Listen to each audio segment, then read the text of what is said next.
Magonjwa ya saratani sio mageni katika masikio ya wengi kwenye jamii yetu. Miongoni mwa saratani hizo ni saratani ya mlango wa kizazi.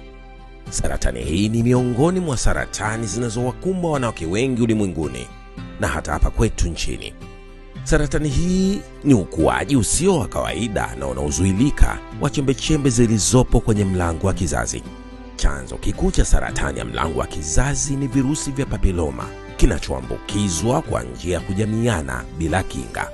Na mwanamke yeyote anaweza kupata saratani hii, lakini hatari huongezeka zaidi kwa wanawake walioanza kujamiiana katika umri mdogo, kuwa na wapenzi wengi au mwenzi mwenye wapenzi wengi, kujamiiana na mwenzi ambaye hajafanyiwa tohara, matumizi ya bidhaa za tumbaku na kuwa na maambukizi ya VVU.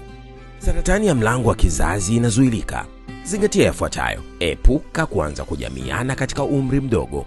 Pata chanjo ya HPV kwa mabinti wenye umri wa miaka 9. Fanya uchunguzi wa mara kwa mara ili kubaini mapema mabadiliko ya awali ya saratani ya mlango wa kizazi. Chukua hatua leo. Fanya uchunguzi. Saratani ya mlango wa kizazi ikigundulika mapema inatibika.